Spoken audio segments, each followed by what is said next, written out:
앞서서는 1절에서 3절까지 사랑의 가치, 사랑이 없다면, 사랑하지 않는다면 우리의 인생은 전혀 무가치해진다라는 것을 말씀을 드렸습니다. 오늘부터는 4절에서부터 7절까지 이 말씀을 통해서 며칠 동안에 사랑이란 무엇인가, 사랑의 정의, 또 아니면 사랑의 특성, 이 점에 대해서 몇 가지로 말씀을 나누겠습니다. 이 부분은 그 4절에서 7절까지 옛날 시의 형식으로 되어 있습니다. 고대 시라고 하면 대개는 이 산문과 구별되는 것이 대귀법으로 되어 있어요. 그래서 오늘 말씀도 보면은 시의 형식으로 몇 가지 대귀가 나타납니다. 총 7개의 대귀로 되어 있는데 형식상 세 부분으로 나눠져 있어요. 첫 부분은 긍정적인 구절이죠. 그리고 그 다음 네 구절은 아니하며라는 말로 표현된 부정형의 구로 되어 있고, 마지막 두 구는 또 긍정문으로 이렇게 7대귀로 되어 있는데, 오늘 읽은 그 내용이 그렇습니다. 그래서 다시 그걸 정리해 드리면은 사랑은 오래 참고 온유하며 라고 하는 게 이제 하나의 대귀로 되어 있고, 그 다음은 사랑은 투기하는 자가 되지 아니하며 자랑하지 아니하며, 그 다음에는 교만하지 아니하며 무례히 행하지 아니하며, 그 다음은 자기의 유익을 구하지 아니하며 성내지 아니하며, 그리고 그 다음에는 악한 것을 생각하지 아니하며 불의를 기뻐하지 아니하며 오직 진리와 함께 기뻐하고, 그 다음에 모든 것을 참으며 모든 것을 믿으며 또 모든 것을 바라며 모든 것을 견디느니라. 여기에 핵심적인 주어는 사랑입니다. 아가페. 이 아가페를 번역할 적에 물론 가장 평범한 단어는 이제 love라는 단어로 이제 번역을 하죠. 그래서 많은 영문 성경이 love라는 말을 쓰는데, 킹 제임스 성경에 보면은 이 love라는 말을 쓰지 않고 charity라는 말을 썼습니다. 좋은 감정 정도가 아니고 박애, 자비, 자선, 관용, 이런 여러 의미를 포함하는 말입니다. 그래서 흔히 하나님의 사랑을 표현할 때 쓴다, 그렇게 얘기를 하죠. 사랑이란 무엇일까요? 또 사랑한다면 어떤 행동이 나타날까요? 그것을 설명하면서, 자, 오늘 내가 누구를 사랑한다고 합시다. 그 사랑의 첫째가 무엇일까요? 내가 누구를 사랑한다면 내가 사랑하는 첫 번째, 사랑의 첫째가 뭐예요? 오늘 말씀 읽었으니까 뻔하죠, 뭐. 여기 사랑이란 이 정의의 첫 번째가 뭡니까? 질문을 드렸는데 묵묵부답이시네요. 사랑한다면 첫째가 뭡니까? 오래 참는 겁니다. 사랑은 오래 참는 거예요. 굉장히 중요한 정의죠. 사랑은 오래 참습니다. 참는 것이 없다면 사랑하지 않는 것입니다. 잠깐 참는 것이 아니고 오래 참아요. 오래 참고.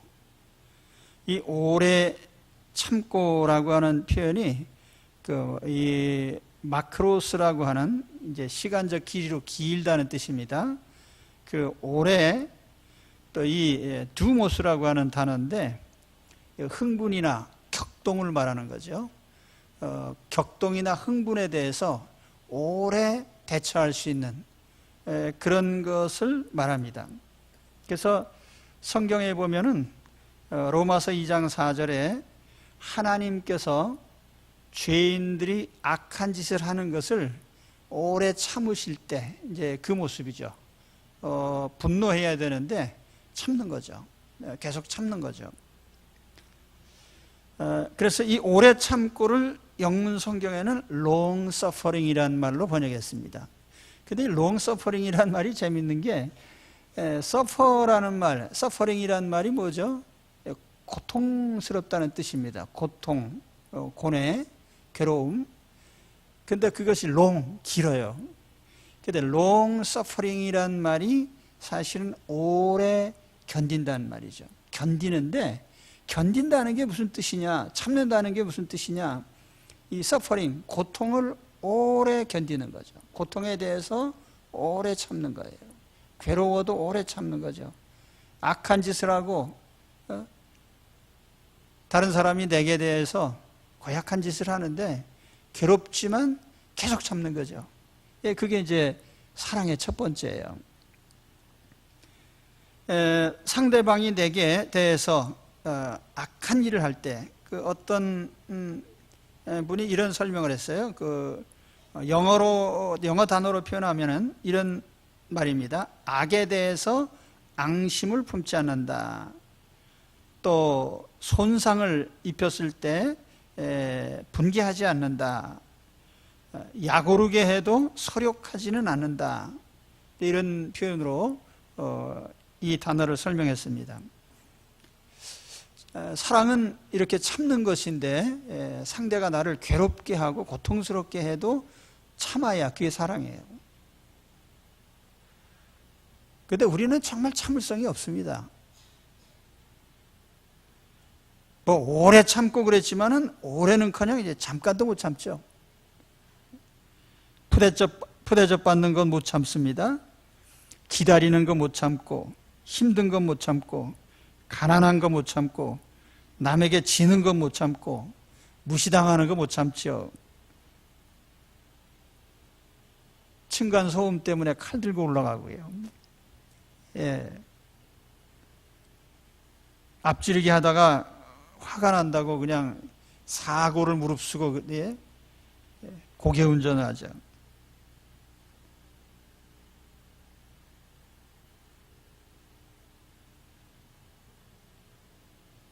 사람들이 참 못 참아요. 물질적으로 번영하다 보니까 사람들이 돈 떨어지면 왜 이렇게 못 견디는지 모르겠어요. 저는 어렸을 때 구멍가게를 했어요, 집에서. 근데 가끔 그 가난한 동네지만 외상값 띄어먹고 도망가는 사람들 부직수로 많았어요. 제가 어릴 적 생각에도 아니 우리 어머니가 힘들게 그 청량리 시장에서 머리로 이어다가 파는 물건인데 그 남 힘들게 이어다 파는 물건을 왜 공짜로 먹어요? 날도둑 놈이지.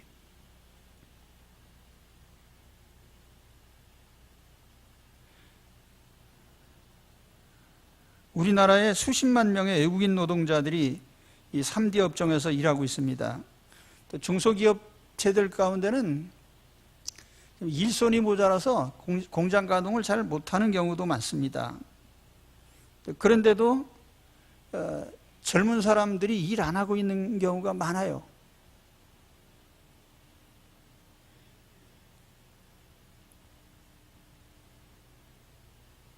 힘든 거를 못 참는 거죠. 없는 것도 못 참고.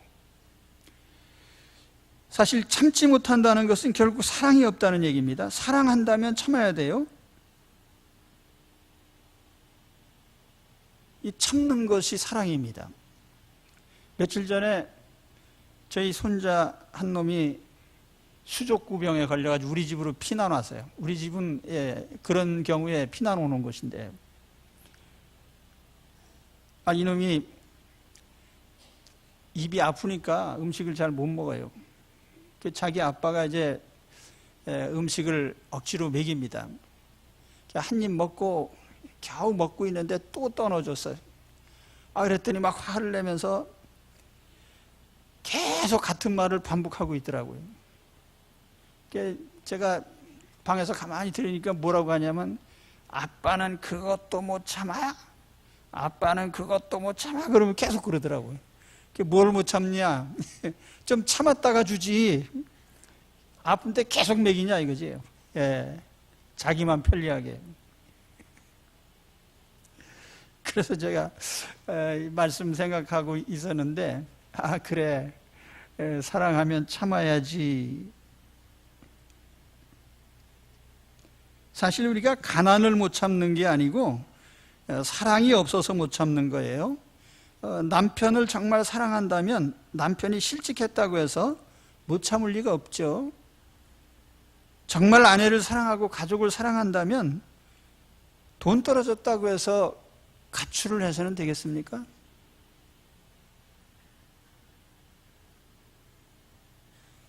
사랑한다면 무시하는 것도 참을 수 있고요, 힘든 일도 참을 수 있습니다. 야곱은 라헬을 열렬히 사랑했어요. 그래서 성경은 이 야곱이 자기 장인어른이 내세운 조건을 무조건 들었습니다. 네, 하겠습니다. 그 조건이 뭔지 아십니까? 창세기 29장 20절에 보면은 야곱이 라헬을 위하여 7년 동안 라반을 섬겼으니 그를 사랑하는 까닭에 7년을 며칠같이 여겼더라. 그 외삼촌이 내세운 조건이 뭐냐면, 야 라헬 데려가려면 7년 동안 무보수로 노동해라. 내 딸 데려가는 대신에 7년간 머슴살이 해라, 그 말이에요. 그래서 사랑하기 때문에 참았어요. 이삭은 40세에 리브가와 결혼했습니다. 근데 환갑이 될 때까지 자식이 없어요. 20년 동안 자식 없이 살았는데 아마 다른 사람들 같으면은 제2부인, 제3부인 막 얻었을 거예요. 그런데 이삭은 참았거든요. 창세기 25장 21절에 보면 이삭이 그의 아내가 임신하지 못함으로 그를 위하여 여호와께 간구하며 여호와께서 그의 간구를 들으셨으므로 그 아내 리브가가 임신하였더니. 어떻게 20년을 참았죠? 아내를 사랑했기 때문에. 자, 베드로는 모든 성도들이 인정하는 예수님의 수제자입니다. 근데 과연 베드로가 수제자 자격이 있을까요? 베드로의 출신이나 행적을 보면 도저히 수제자가 될 수 없습니다. 베드로는 무식한 사람이에요. 우리로 말하면 시골뜨기죠. 비천한 어부 출신입니다. 성격은 단순하고 급해요. 그 어떤 때는 저 혼자 주님을 다 섬길 것처럼 세상 사람이 다 주님을 버려도 나는 주님을 떠나지 않겠습니다. 그리고선 얼마 후에는 주님을 모른다고 3번이나 부인했단 말이에요. 또 어떤 때는 용기를 내가지고 말고의 귀를 잘랐잖아요. 주머니 칼 꺼내가지고. 근데 주님이 붙잡히신 후에는 또 무서워서 뒷전으로 물러났어요. 실수가 많습니다. 주님이 십자가에서 죽으시겠다고 하시니까 주여 그리마옵소서 했다가 또 욕을 먹었잖아요. 예수님과 같이 변화산에 기도하러 올라가기도 하고 겟세마네에 가서 같이 기도도 했지만 예수님 기도하실 땐 계속 잤어요. 예수님께 전혀 도움이 안 됐습니다. 그리고 자다가 깨서 엉뚱한 소리 하는 거예요. 주여 여기가 좋사오니 초막셋을 져서 여기 그냥 삽시다, 뭐 이런 얘기예요. 그러니까 우리가 볼 때 베드로는요, 어떤 판단이나 뭐 판단이 훌륭하든지 아니면 뭐 시종일관 일관성 있게 뭘 한다든지 이것도 아니고 부족해요. 만일 이런 베드로를 국회 청문회에 세우면 어떻게 될까요? 뻔하죠. 갈릴리 시골뜨기에다가 배운 것도 없고 언행이 마음에 들지 않아요. 상황에 따라서 말이 왔다 갔다 하고 실수가 많고 주님이 기도하는 시간에 졸고 자고 결정적인 잘못은 배신이죠. 주님을 모른다고 3번이나 부인했으니까 이런 사람을 어떻게 수제자로 삼을 수가 있죠? 주님께서 베드로를 수제자로 임명하실 때 질문을 3번 하셨는데 내용은 하나밖에 없습니다. 요한의 아들 시몬아, 내가 나를 사랑하느냐? 내가 나를, 이 사람들보다 나를 더 사랑하느냐? 요한의 아들 시몬아, 내가 나를 사랑하느냐? 너 나를 정말 사랑하니? 베드로가 사랑하기는 하지만은 자신은 없었어요. 왜냐하면 자기는 주님이 원하시는 만큼 온전한 사랑을 할 수 없는 사람이거든요. 그래서 그때 하는 대답이 뭡니까? 여러분도 하나님께서 뭘 물어보실 때 할 말 없으면은 항상 이렇게 대답하면 돼요. 주께서 아시나이다. 베드로가 그랬거든요. 주께서 아시나이다. 근데 사실 베드로가 수제자로 임명받은 것은 베드로가 주님을 사랑했기 때문에 임명한 게 아니에요. 주님이 베드로를 사랑하셨기 때문에 임명한 거죠. 주님이 베드로를 사랑하셨기 때문에 주님은 베드로의 모든 잘못을 다 참으신 겁니다. 그게 아가페죠. 오늘 우리가 누구를 사랑한다면 결점, 단점 참을 수 있어야 돼요. 제가 신혼부부들한테 항상 하는 말이 한 가지 있습니다. 배우자의 결점을 고치려고 하지 마라. 부모도 못 고친 걸 지가 어떻게 고쳐요? 그렇잖아요. 몇십 년 굳어지고 타고난 성품이에요. 그래서 제가 가끔 그렇게 얘기합니다. 생긴 대로 사는 것이 현명한 일이다. 예.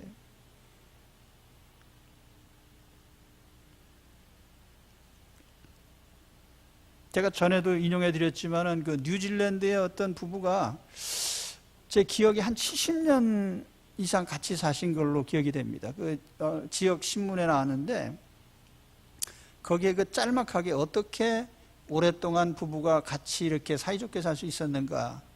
그 대답이 하나예요. We agree to disagree. agree to disagree라는 말. disagree에 우리가 서로 동의했단, 어그리했단 말이죠. 그 말은 우리는 서로 다른 것에 대해서 서로가 다른 생각을 하고 있다는 것에 대해서 어그리했단 말이에요. 서로 다른 것. 뭐 그 가운데는 결점이나 단점이나 부족함이나 실수나 과실이나 다 포함되는 거죠. 그걸 받아들일 수 있을 때에 함께 살 수 있는 것이, 그것이 사랑의 첫 번째입니다. 참을 수 있는 것, 참는 것.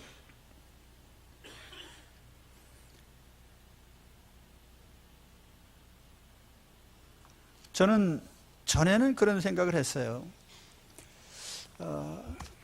우리 부교역자들, 저하고 같이 일할 때 이제 일하는 우리 동역자들을 하나님 기왕이면 설교도 잘하고 신방도 잘하고 다 잘하는 사람을 좀 많이 보내주세요. 그래야 같이 일하는데 제가 많은 힘이 될 거 아닙니까?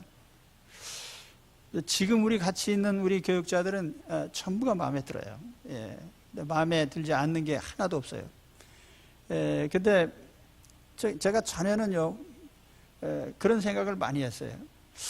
그거밖에 못하나, 저거 고쳐야 되는데, 그러니까 자꾸 지적하고 고쳐주려고 하고 하다 보니까 서로 마음이 상해요. 그러다가 이제 제가 깨달은 바가 뭐냐면은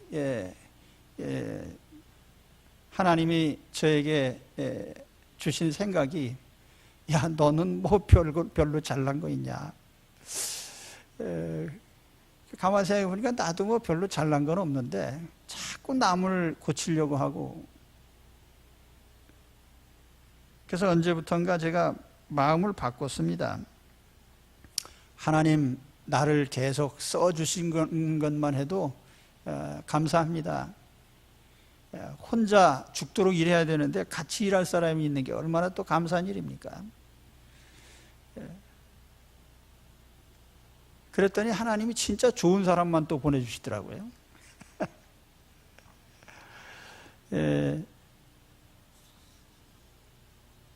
참는다면 사랑한다면 참아야 됩니다. 그리고 만일 참지 못한다면 우리는 사랑하지 않는 것입니다. 사랑한다면 참아야 되고요. 참지 못하는 건 사랑하지 않기 때문이에요. 도스토옙스키의 백야라는 소설이 있습니다. 그 주인공인 남자는 우연히 만나게 된 나스첸카라는 여자를 열렬히 사랑하게 됩니다. 그런데 이 여주인공 나스첸카가 결혼을 약속한 남자가 기다리고 있는 그런 여자예요. 그래서 결국은 그 약속한 남자가 나타나고 또 그 남자의 품으로 돌아갑니다. 그러면서 이 여자가 남자에게 편지를 씁니다. 당신이 지금 얼마나 괴로운지 짐작할 수 있어요. 바로 제가 당신을 모욕했으니까요. 하지만 저는 알아요. 사랑한다면 모욕당한 것을 언제까지나 기억하진 않으니까요. 당신은 저를 사랑하고 계시니까요. 그런데 이 남자 주인공이 나스첸카에게 이런 독백을 합니다. 하지만 나스첸카, 내가 모욕당한 것을 언제까지나 잊지 않고 원망할 것이라고 생각하는가? 그대의 밝고 아늑하며 조용하고 행복한 결혼 생활에 먹구름을 몰고 올 것이라고 생각하는가? 그렇지 않다는 얘기죠. 심한 원망의 말을 소낙비처럼 퍼부어 그대를 슬픔에 잠기게 하고 남모를 양심의 가책으로 가슴을 멍들게 하고 그지없이 기쁜 순간에 참혹한 우수에 잠기게 할 것이라고 생각하는가? 그 사람과 나란히 제단을 향해 걸어갈 때 당신의 그 검은 머리에 꽂힌 가련한 꽃을 한 송이라도 짓뭉개 놓을 것이라고 생각하는가? 아니다. 결코 그런 일을 있을 수 없다. 사랑하는 나스첸카, 나의 마음을 의심하지 말라. 당신 마음속에 하늘이 언제까지나 푸르기를, 당신의 아름다운 미소가 언제까지나 아늑하게 지속되기를, 그리고 더 없는 기쁨과 행복의 순간에 하나님의 은총이 함께하기를. 소설가가 썼으니까 문장이 멋있어요. 내가 단 한순간도 당신이 불행해지는, 나는 그걸 절대로 할 수가 없다. 마음에 나쁜 걸 기억하기는커녕 당신의 행복을 저해야 하는 것이라면 어떤 것도 나는 할 수가 없다. 사랑은 참는 것이죠. 이 시간에 함께 있는 가족들에게 말씀해 보십시오. 자, 혼자 온 사람은 듣지는 못하겠지만 한번 해보세요. 당신을 사랑합니다. 같이 온 사람은 옆에 있는 사람 보고요. 당신을 사랑합니다. 근데 사랑합니다라는 고백 다음에 꼭 해야 될 게, 나는 당신의 모든 것을 참겠습니다. 그래야 돼요. 자, 따라합시다. 나는 당신의 모든 것을 참겠습니다. 하나님이 들으셨죠? 하나님 들으셨어요? 내가 한 말을. 사랑한다면 참아야 돼. 참아야 돼. 참지 않는 건 사랑하지 않기 때문이에요. 그죠?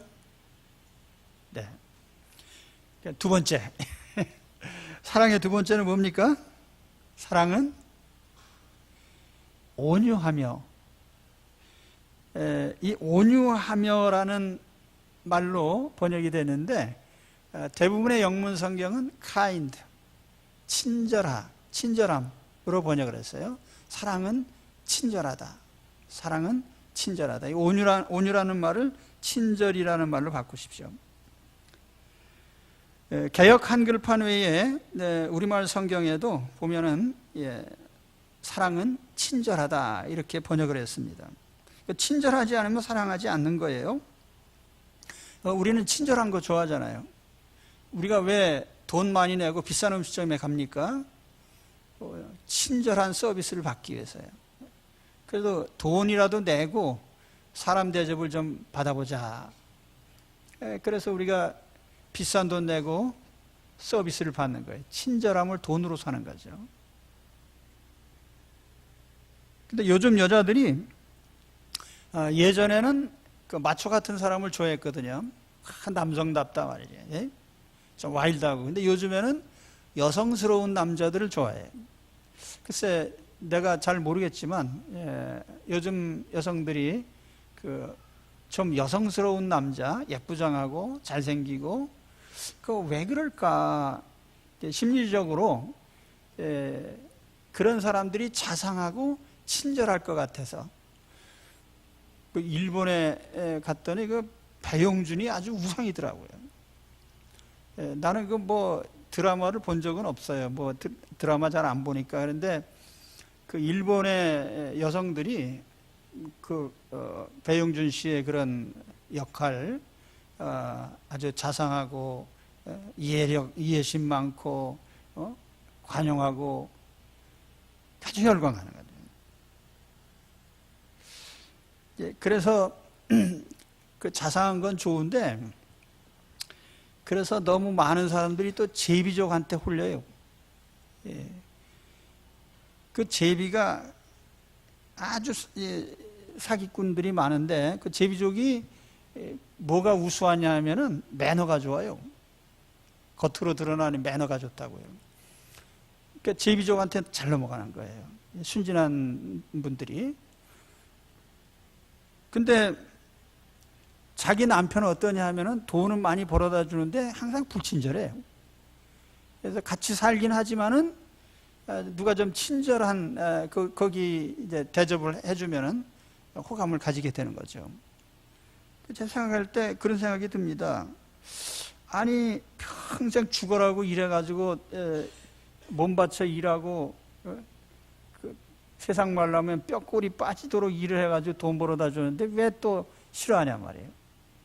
제비족 끝까지 말이나 조금 반들하게 하는 거 그게 그렇게 좋은 일인가? 근데 사실은 그게 뭘 말하냐면은 사람들은 친절함에 매우 감동을 받고요. 친절함 속에서 내가 사람의 대접을 받고 있구나 그걸 느껴요. 연세 드신 분들도요 친절함 때문에 많이 넘어갑니다. 특히 바가지 씌우는 장사들한테 가가지고 친절하게 대접을 해드리니까 그냥 100만 원짜리 그냥 펑펑 사시고 우리 교회는 그런 분들이 한 분도 없지만요 그런 분들이 많아요. 친절한 사기꾼들. 친절에 대해서 얘기하면은 이제 가끔 천성을 들먹이는 사람들이 있습니다. 친절함이라는 건 천성이 아니에요. 노력이고 습관입니다. 일본 사람들이 친절하다는 말을 많이 해요. 일본 사람들이 사실 상당히 친절해 보입니다. 언젠가 오사카 시내에서 공중전화를 찾으려고 예전의 일이죠. 경찰이 한 사람 서 있길래 물어봤더니 내가 위치를 잘 모르니까 따라오라고 하더니 하는데 한참 가더라고요. 바쁠 텐데 그렇게까지 친절함을 제가 대접을 받으면서도 미안하더라고요. 참 친절하구나.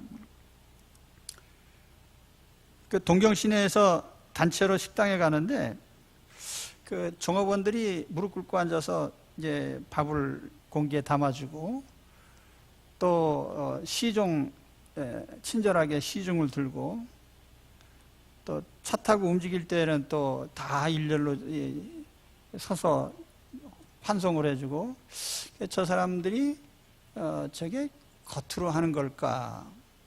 근데 사실은 몸에 배 있어요. 그게 습관적으로 하기 때문에. 흥정하다가 물건 값을 깎거나 또는 안 사거나 마음에 안 들어서 그래도 친절하게 안녕히 가시라고 합니다. 제가 예전에 그 평화시장을 생각해 봤어요. 물건 고르다가 안 사면 욕먹을까봐 겁나가지고 말이죠. 예. 그 옛날 일에 요즘은 어떤지 내가 잘 모르겠고 옛날엔 그랬어요. 가서 물건 만지다가 안 사면 그냥 뒤통수에다 대고 욕을 하거든요.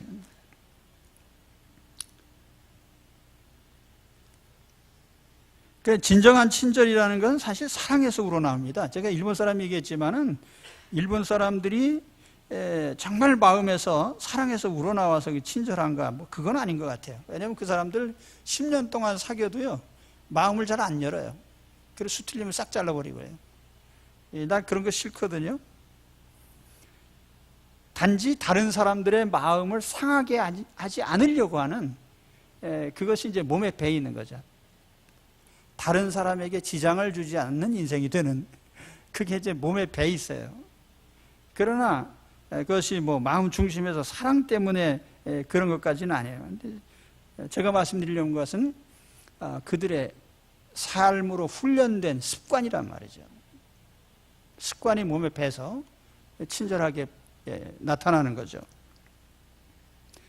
그러나 진정한 친절함은 사실 사랑에서 우러나오는 겁니다. 사랑하면 친절하게 돼 있어요. 그렇죠?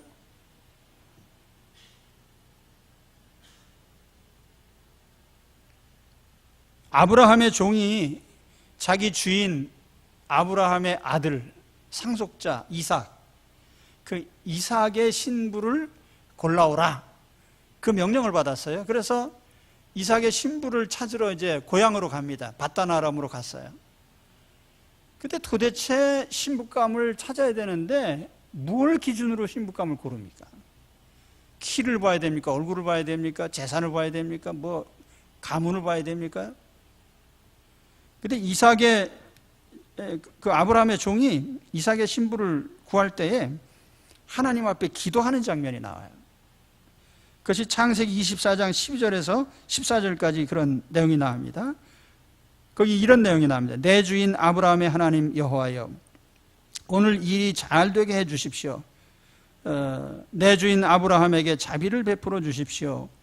보소서, 제가 이 우물 곁에 서 있습니다. 이제 이 성사람들의 딸들이 물을 길러 나올 것입니다. 제가 어떤 소녀에게 물동이를 내려 내가 물을 마실 수 있게 해달라고 할 때에 그녀가 드십시오, 제가 이 낙타들도 물을 마실 수 있게 해드리겠습니다 라고 하면 바로 그녀가 주께서 주의 종 이삭을 위해 정하신 사람으로 여기겠습니다. 그것으로 주께서 내 주인에게 자비를 베푸신 줄 알겠습니다. 이 내용이 뭐냐면 이삭의 신부감을 고르는데 그 아브라함의 종이 기도한 내용은 한 가지예요. 친절한 성품의 여자면 되겠다. 친절함. 그러니까 물 달라고 할 때 낙타에게까지 물을 줄 정도로 친절하다면 막 그건 다른 건 볼 것도 없다는 거죠. 오늘 신부감 고르시는 남편들 있습니까? 이것저것 복잡하게 따지지 마세요. 딱 한 가지만 보면 돼. 그 신부가 친절한 성품의 사람인가. 그럼 딴 건 볼 것도 없어요. 예. 제가 연애할 때 집사람에게 한 가지 요청을 했습니다. 제가 사진관에 가서 활짝 웃으면서 사진 하나 찍어서 나에게 다오. 그럼 내가 평생 가지고 다니겠다. 활짝 웃는 그 밝은 모습, 그 사진이 지금도 있습니다. 예. 20 몇 살 때인가요? 그리고 아무리 힘든 순간이 와도 그 아내가 웃고 있는 그 얼굴을 보면은 다 해소가 돼요. 그죠? 그래서 우리 아가씨들은요, 잘 웃어야 돼요. 연습을 하셔가지고 항상 웃고 다니시면 그렇게 됩니다. 제가 원래 지금 얼굴이 제 얼굴이요, 20대 때 고등학교 졸업하니까 제 나이를 27살로 보더라고요. 약간은 우락부락하게 생겼었거든요, 옛날에. 예, 눈썹도 많고 그래가지고. 근데 제 목회를 하는 동안에 하나님께서 눈썹도 다 뽑아내시고, 그래서 그린 것처럼요, 이 안면의 인상이 달라졌어요. 근데 사람들이 저를 보고 그래요. 아, 어떻게 목사님 항상 웃으십니까? 그래서 즐거운 마음으로 살다 보니까 세상을 보면 항상 웃기잖아요, 세상이. 세상 사람들이 얼마나 웃겨요. 그러니까 항상 세상을 우습게 보고 사는 거죠. 그러다 보니까 항상 웃어요. 야, 저 되게 웃기네요. 막 혈기를 내고 핏대를 올리고 하는 거 보면 얼마나 웃은지 몰라요. 배꼽을 잡고 웃어야 되는데 상대편이 있을 때 웃으면 또 어떤 사람인지 모르니까. 자, 여러분, 우리는 하나님 앞에서 항상 친절함을 가진 사람들이 되어야 됩니다. 그것이 사랑의 단면이에요. 사랑은 친절합니다. 특히 가까운 사람들에게, 매일 대하는 사람들에게 친절해야 됩니다. 우리가 이상한 매너를 하나 가지고 있는데 난 모르는 사람들한테는 굉장히 친절해요. 그렇잖아요? 뭐 상거래하는 사람, 어쩌다 만난 사람 굉장히 예의를 갖추고 뭐 친절하게, 매일 같이 사는 사람한테는 얼굴 찡그리고 화만 내고 맨날 그래요. 그렇잖아요? 사실은 같이 사는 게 지겨운 일인데 웃기라도 해야 이제 평생 같이 살지, 찡그리면서 어떻게 평생 같이 사냐고요. 그러니까 곁에 있을 때 항상 웃어야 돼요. 딴 사람 보고는 화를 내다가도 내 가족들, 아내나 남편이나 자녀들이나 보면 항상 웃는 얼굴을 해야 돼요. 그게 정상이에요. 이제 사랑 얘기를 지금 하고 있는데 아가페가 뭔지를 지금 말씀드리는 거예요. 사랑은 친절한 거예요. 그런데 바다 건너는 사람들한테만 친절하면 뭐합니까? 가까이 사는 사람한테 친절해야지.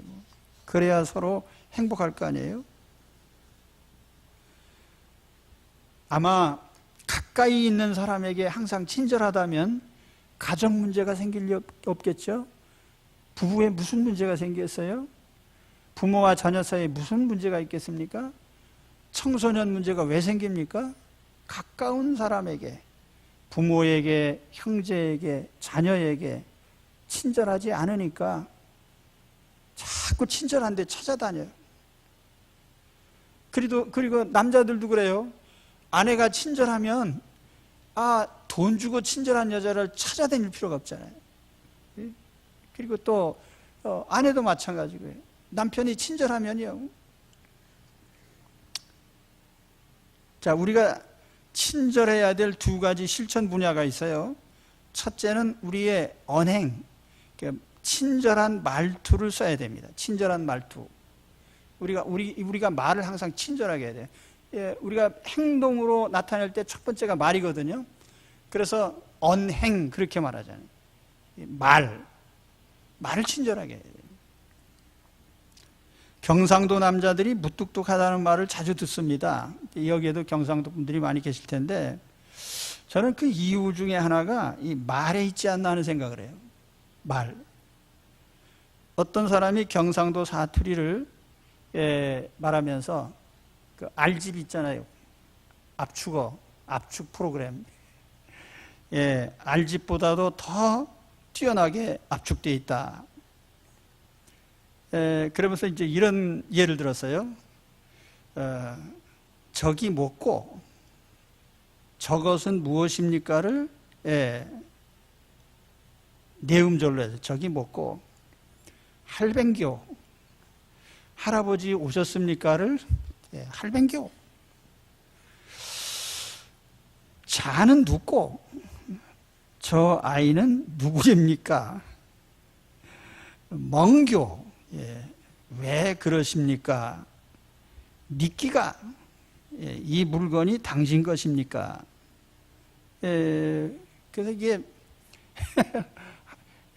반말 비슷하고 또 어떻게 보면 욕하는 것 비슷하기도 하고 무시하는 것 같기도 하고 어투가 그래요. 근데 사실 뭐 그건 아닌데 어쨌든 우리의 삶에서 항상 표현되는 중요한 것 가운데 하나는 우리의 말입니다. 그래서 항상 말을 친절하게 해야 돼요. 그죠? 친절함에 우리 말을 친절하게 하자. 그렇죠? 말을 절대로 함부로 하면 안 돼. 제가 그래서 우리 젊은 신혼부부들한테 야, 너희들 혹시 싸우더라도 아주 고상하게 싸워라. 그래서 싸울 때 절대로 욕하면 안 돼요. 싸울 때 화가 나면 막 욕하거든요. 그럼 인격 모독이 되기 때문에 그거는요 안 지워져요. 잘 누적되면은요 나중에 그 전부 마음에 엄청난 상처가 됩니다. 그래서 싸울 때도 고상하게 싸워야 돼요. 여보, 그러시면 되겠습니까?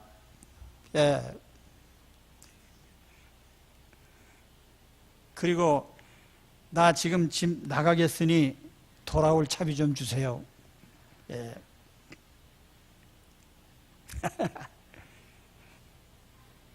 어쨌든 우리가 이 언행이라는 게 중요하단 말이에요. 항상 그 인격을 존중해 주는 것이 우리의 말에 표현되어 있기 때문에 말을 항상 친절하게 하시라. 그 다음에 잠언 25장 11절에 보면 경우에 합당한 말은 아로새긴 은쟁반의 금사관이라. 그래서 아로새긴 은쟁반의 금사과 같은 말을 사용하십시오. 두 번째는 친절한 대접이에요. 대접을 잘해야 돼요. 뭐 가까운 사람이든 어떤 사람이든 우리가 사랑을 품고 대한다면 그 사람을 최대한 잘 대접을 해야 됩니다. 이건 우리가 모든 일상 삶에 나타나는 거예요. 제가 예전에 읽은 책 중에 연탄길이라는 책이 있는데요. 거기 나오는 첫 번째 얘기가 이런 얘기입니다. 어느 날 창수라는 사람이 회사 사무실에서 배달시켜온 설렁탕을 먹었어요. 그런데 김대리라는 사람이 청소부 아주머니를 강권을 해서 불러다가 함께 먹었습니다. 추운 날 옥상에서 식사를 하고 계시는 그 아주머니의 모습이 안쓰러워서 같이 식사를 하자고 했는데, 그래서 김대리는 자기 아내가 마련해준 김이나 장조림, 명란젓 이런 것을 그 아주머니께 드리고, 또 그 아주머니가 싸온 시들한 김치, 그걸 대신 자기가 먹으면서 나는 이게 맛있어서 난 이거 많이 먹겠습니다. 아주머니 이걸 제 걸 드세요. 그런데 창수는 그 장면을 보면서 그 아주머니가 싸온 김치가 불결한 것 같아서 한 점도 먹지 않았어요. 식사 후에 좀 미안한 마음이 들어가지고 자기 아내가 싸준 보온병에 율무차를 따라줬습니다. 아주머니 이거 드세요. 그랬더니 아주머니가 돌아앉아서 맛있다고 그걸 다 마셨단 말이에요. 집에 들어와가지고 자기 아내가 맞이하면서 그 남편한테 이렇게 합니다. 아침에 가져간 율무차 다 드셨어요? 어쩌면 좋습니까? 그 맛 좀 이상하지 않았어요? 내가 설탕 대신에 소금을 부었는데. 근데 그 아주머니가 분명히 짠 율무차인 줄 아시는데 상대가 미안해 할까봐 그냥 맛있다고 다 마신 거예요. 근데 자기는 그 아줌마 김치가 불결한 게 같아서 하나도 안 먹고.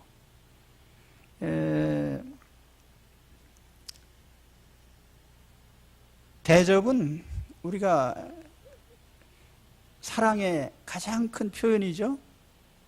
대접하는 거. 아브라함은 손님 대접하는 것을 좋아했습니다. 그러다가 어느 날 지나가는 손님들을 대접했는데 그들이 바로 천사였어요. 우리 성경의 모든 계명을 다 합친 것이 뭐냐? 대접하는 것이다. 마태복음 7장 12절에 보면 그러므로 무엇이든지 남에게 대접을 받고자 하는 대로 너희도 남을 대접하라. 이것이 율법이요 선지자니라. 자, 신구약 율법을 요약하면은 남을 대접하라는 거죠. 근데 이 대접이란 말이 사랑이란 말과 동일어입니다. 그러니까 예수님이 구약의 율법을 두 가지로 요약하셨잖아요. 첫째는 하나님을 사랑하는 것이고 둘째는 이웃을 사랑하는 것이다. 그리고 이 마태복음 7장 12절에서는 남을 대접하라. 이것이 율법이요 선지자의 강령이다. 선지자의 대강령이다. 그러니까 결과적으로 말하면 사랑은 곧 대접이다, 이런 말이 되는 것입니다. 그래서 오늘 아가페의 사랑, 두 가지 사랑이란 뭐냐 하는 걸 말씀드렸는데, 첫째는 사랑은 오래 참는 것이다. 그래서 오늘 우리가 정말 사랑한다면 참아야 돼요. 참지 못하면 사랑하는 게 아니에요. 모든 걸 다 참아야 돼요. 그죠? 오늘 참기로 결심하십니까? 사랑하니까 참아야지. 그죠? 결심하십니까? 왜 아멘 소리가 안 나요? 사랑은 참는 것입니다. 오늘 참기로 결심하셔야 돼요.